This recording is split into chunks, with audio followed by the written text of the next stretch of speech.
the Palmer House Hilton, downtown Chicago, is having there's a financial issue there. The owner of that property, that's not Hilton, that's the management company, but the owner of that property is way behind on payments. And I want to talk to Michael Jacobson, who's the president and CEO of the Illinois Hotel and Lodging Association, about the whole scheme of hotels. But let's start with the Palmer House, which is one of the most historic and important hotels in this hemisphere. It is, and it's one of many that are facing the same financial challenges. And I think you nailed it on the head that these hotels that we're talking about aren't owned by the major hotel brands that you're frequently familiar with, like Hilton or like Hyatt or Marriott. These are all individually owned by ownership entities, and everybody's facing the same financial struggles right now. Right. So it's smaller folks than one would possibly imagine, and they fly the flag, is how they say it in the industry, of that particular hotel brand.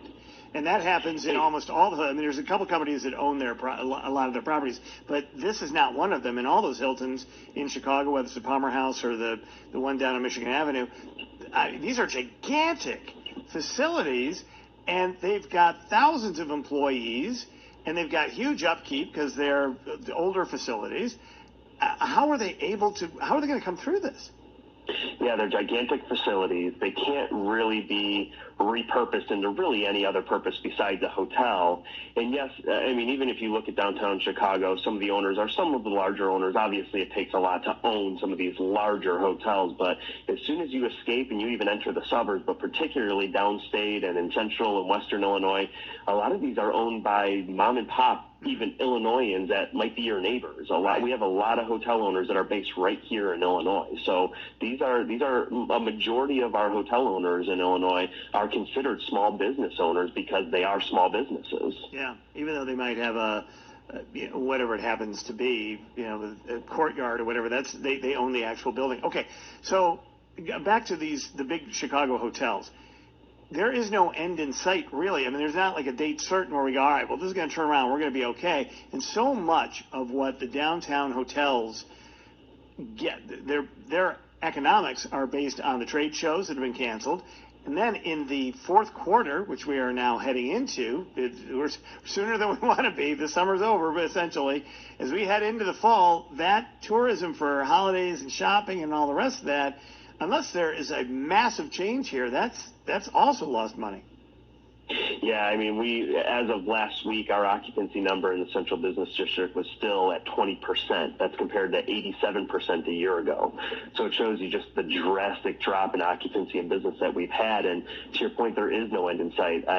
We are banking, and we're just like everybody else, anxiously awaiting for that vaccine to come. Yeah. And even if it were to come, we're projecting that if a vaccine were to be discovered and widely implemented by sometime next summer, that's a pretty ambitious goal in itself. And even if we meet that goal, our industry won't fully recover until 2024. So it shows you that this isn't a short-term issue. And at this point, it's just about survival. And that's where you're hearing about some of the financial struggles that some hoteliers can't make it until 2024. I've noticed that some hotels are just closed. They are. We still have, especially ones that are so reliant on conventions, are closed. We've had a good amount that are open or reopening. The Marriott right on Michigan Avenue on the Mag Mile, they're reopening actually tomorrow. And I think they're trying to find a way to survive, to just generate enough business to hold on, make their basic debt servicing for their properties, and also looming, especially in Cook County here, even though it got deferred, in October our property taxes are going to become due for all of our hotels in the city. Right. And that's just, I mean, you look at some of the hotels, some of the larger hotels downtown that pay $10, $11, $12 million a year, that equates to $30,000 a day in property taxes. How do you find that capital as a hotel owner when you're not getting a penny of revenue coming in the door right now? And that's where you're starting to see some of the challenges that you're reporting today. So we started this conversation with the fact that the Palmer House, the people who own the Palmer House, may have to go into bankruptcy to protect that property itself. Again, you go back, I just want to stop on that particular facility for a moment. If people have not been in the Palmer House. Maybe they were in the Palmer House years ago, and it's been totally redone, and they've gone back to making it modern, but also it just feels like you're stepping back in time when you go up that escalator and you go into the lobby, the main lobby there. It's books and movies, and the history of Chicago is really written through the Palmer House. People have read Devil in the White City, which is a 20-year-old book now, but a great book about the building of Chicago and the World's Fair, and then a mass murderer who was working the World's Fair. So it's like two things all at once. Three things all at once. The Palmer House plays a major role in that because it was the first big, when Chicago was a cow town trying to make itself into a city. It made the difference, and you can go and relive that there in a lot of ways. That's why it'd be heartbreaking if anything happened to that particular hotel. It's so important in the Chicago story. It is. It's our second biggest hotel in the state. To your point, there's a ton of history, although I did not expect the words mass murderer to come up in this interview. But, yeah, I mean, there's so much history. He wasn't working at the Palmer House. He was working in the South Side.